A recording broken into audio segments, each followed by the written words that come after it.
welcome to Dance Mogul Magazine. And Thank you.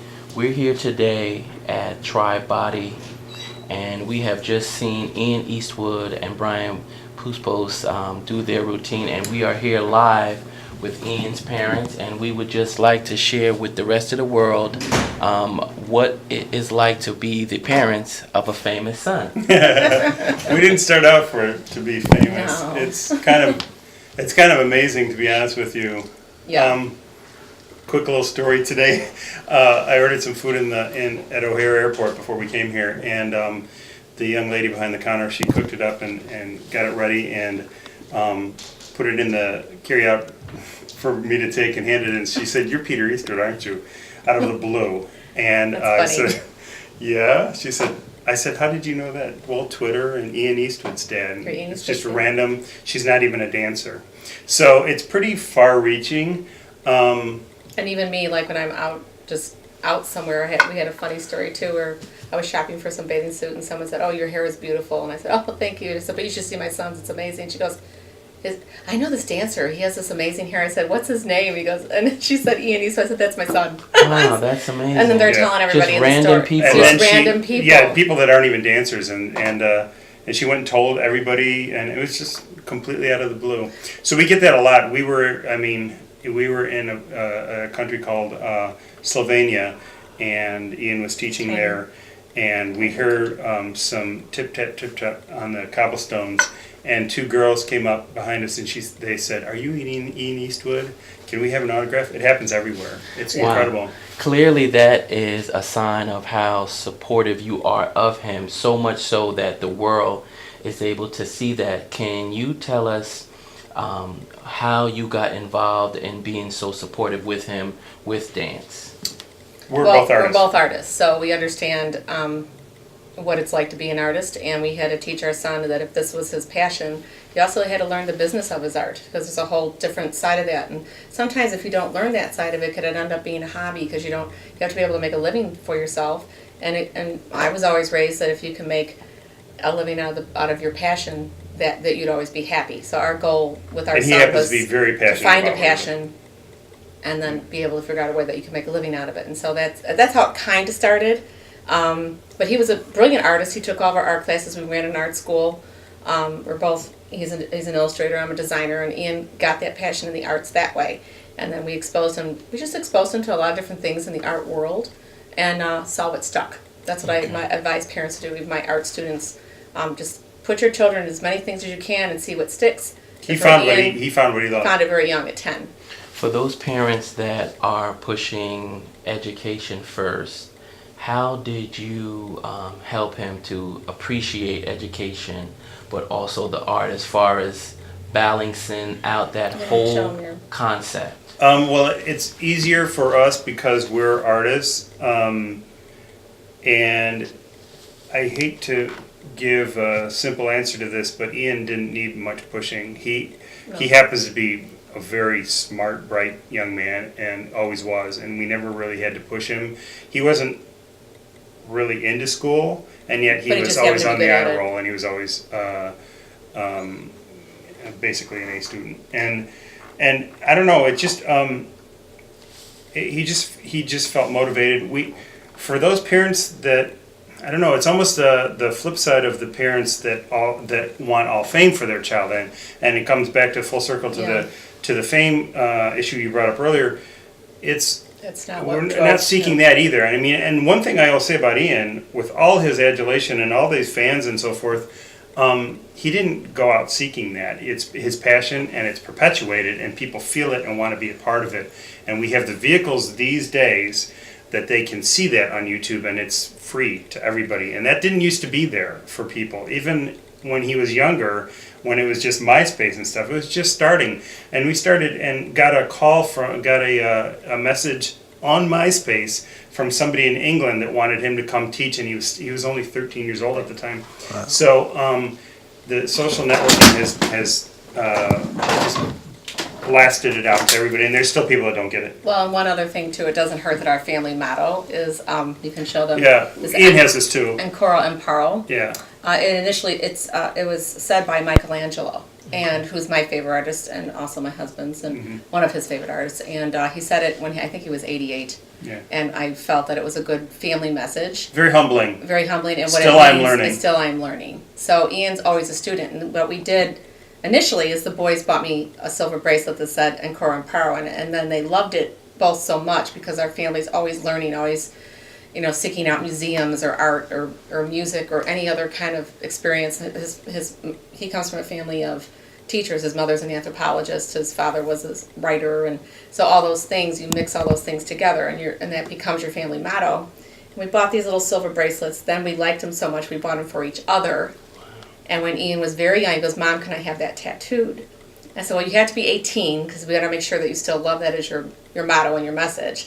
So when he moved out of our home, and on his 18th birthday and on his birthday, they both went and got it tattooed. But it's very humbling. It's always, And he says he just looks down and it keeps him humble and it teaches him that wherever stu- he goes, you're he's student always first. learning. So you're a Yes. student first. Yeah. He might teach the world, but he's a student first. Right. He'll be the first one to line up for his favorite choreographers and, He trains and hard. try really hard to rip their classes because he just can't get enough of it. Wow. Right. As parents, what would you like to see him do next as far as choreograph for a movie, for a special artist? What would you like for him? Well, this is interesting because I started a program that I did with my son. He was my first student in this thing I call Dream Books, and I don't really make those decisions. I gave him, Ian's really good with options and tools, and so I started these books that I do with him called Dream Books, and I do dream sessions with him. And I give him categories, and I say, what would you like to achieve in those categories? What are your biggest dreams? And then he lists them. We do this like once a year, and then he works on those dreams himself. And we help him attain them because he's his manager. But he has to do the work. Okay. So it's like if you want to, work with this artist, then you're going to put that on your list, and then we teach him how, through my little books with him, how do you go and get that? Wow. And so every year, or half a year, whenever he wants to do a dream session, he decides. It takes me out of enabling, or any parent or any person out of enabling into empowering. Yes, and you're playing a supportive Yeah. role. Well, and also managing him, it's really hard. We all have to be very conscious. It's really easy to teach around the world like he does and to get paid well and get to travel and have people roll out the red carpet. In some cases, in other cases, it can be pretty rough, in some countries. But so we have to balance that with also industry work where it raises he's his building. profile. He's now just in the last even few weeks. He was in a Justin Bieber video that he had a bit of a featured role in that just dropped today. He was on Dancing with the Stars in a very featured role of the Macy's All Stars of Dance, and the choreographer featured him, and the camera's blocked around him. So he's getting those industry things, and actually he had to pass up on a tour of Australia to do that job. So we're trying to find that balance actually, and it's not us dictating, but it is a little bit us reminding him, to make this choice, not was make to it do all that one or the choice. other. Yes. Uh-huh. As parents, how did you feel seeing him on TV? Did you call all your friends and say, "Hey"? I did. Kinda. It sounds kind of corny, It sounds but silly, but my friends, Ian has he She's has got his a own big fan Italian base, family. but a very large Italian family. They're all very proud they of thought it him. was the greatest thing ever. And I call my girlfriends, and of course we email, and they're like, "What's he going to be in next?" And they wait. In fact, when he was on the ABDC, They were all voting. they and, were all Yeah. disappointed after Wednesday nights. We're like, "What are we going to do on Wednesday nights now?" So it's fun for them to go along with that ride and celebrate. I just got an email like today from his doctor, his His pediatrician. pediatrician trying to keep asking track about of him. how he's just saying he's just totally flabbergasted by what he's See doing Yeah. in the world. how fast it's taken off. Yeah. So, okay, in closing, your advice would be to those parents that are on the fence. You able to experience Ian's success and know that dance is something that is allowing him to earn a living, and so there are parents out there that's not real sure. They don't know. They don't know what to do. The kid is interested in. She's pushing him to get that bachelor's degree, that master's degree, and they don't know if it could help him pay the bills in the future. And how could you help them? Here's what I would say to that. It's a two-way It's street. both. If the child is interested, is only a portion.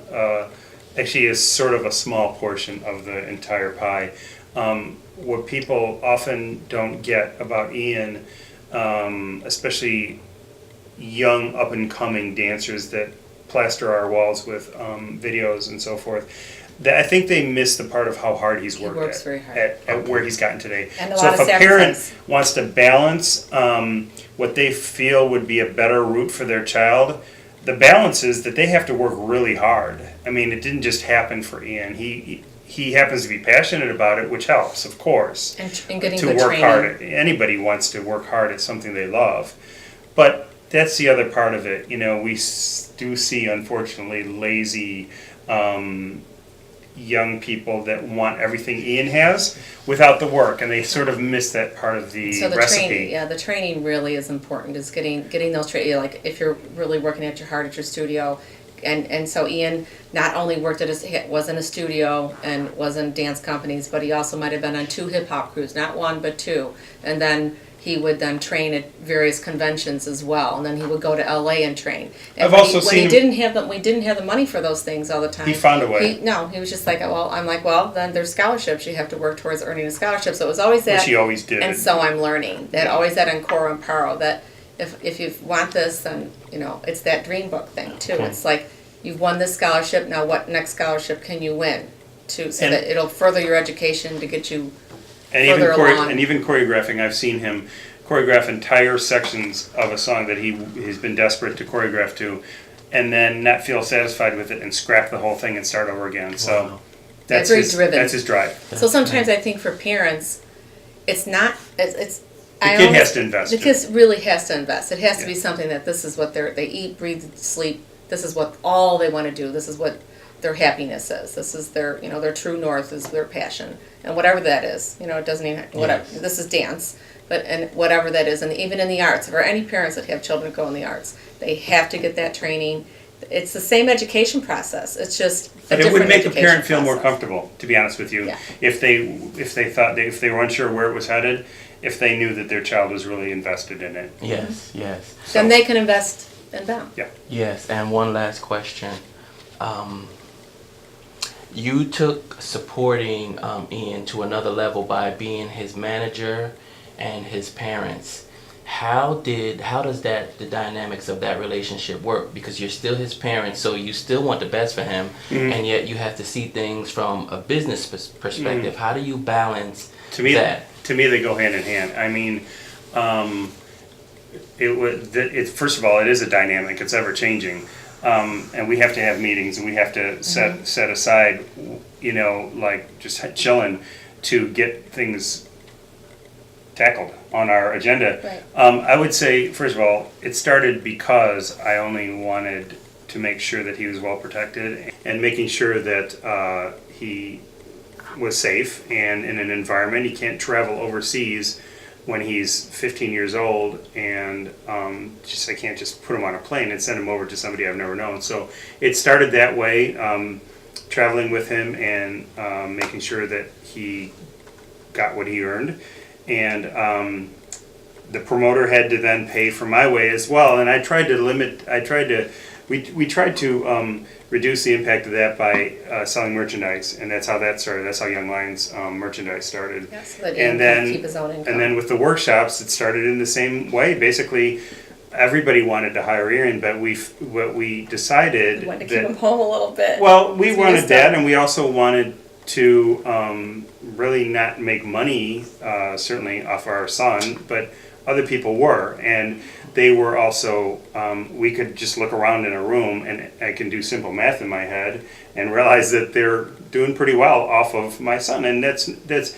He was an independent contractor, and that's fine, and he certainly got a lot of experience that way, but he grew more when we started Young Lions workshops because we invested in bringing artists in, choreographers from LA And we that kinda set are up to be a well-established choreographers that were willing to work with Ian because they saw in him this massive, potential. So again, And it's so that they- mentoring, They yeah, collaborate teaching with him again. at a very young age, and I'll never forget the people that were our initial, Nick DeMora and Jillian Myers. Jillian and the people that were there in the very beginning when Ian was basically just a kid, and they were willing to choreograph with him and invest in time So it was really about education again. It comes Yeah. back to that education Yes. of that love of your craft and learning that craft so well, and then teaching Ian that he can learn from other people, and then other people want to learn from him. And then also, it was hard on us when he was younger, and we were always on the road, and we wanted to keep that family dynamic together. Yes. And moving a young child out to LA, we could have moved to LA, and we could have done that route, and many people do. But we did want him to keep him in Chicago because it is a very work ethic type, good solid Midwestern attitude. Just so he had a good head on his shoulders before he went and ventured off on his own life, and keep him in Chicago. We didn't anticipate Young Lions becoming what it was. It was really just to keep it at home for a while till he was 18 and can go But off on his own. that initial dynamic Protection. still perpetuates today. Is the same. It's basically there for the same reason that it was initially there. It just is I'm a lot more busy than I was when I started out. That's So, good. Yeah. Okay. In closing, is there anybody that you would like to thank that maybe helped all of this happen along the way? Well, I just wow. touched on some of the initial people that were there and invested in Ian, and there was a lot more. There's Tabitha Napoleon, there's Marty Marty Kadalka, Mr. Wiggles, going Mr. back to when Wiggles. Ian His was training. just a kid. I mean, those are the people that molded, sort of helped Ian along the way, but he was also a sponge. Right. It's funny how things come full circle. Brian Friedman was one of his very first teachers. Dave Scott. Now Ian works with them on the Pulse. Yeah. And they hired him. At a very So, young age, Ian's throughout been his whole life. added to the faculty of the Pulse, and it just still makes our head spin. But without leaving anybody out, just so many people that really Well, and were his there contemporaries. with no agenda, just that they saw something in Ian and they wanted to. And they believed in him. Yeah, believe in him. Okay. All right. Thank Thank you you so so much. for your much. Thank time. you.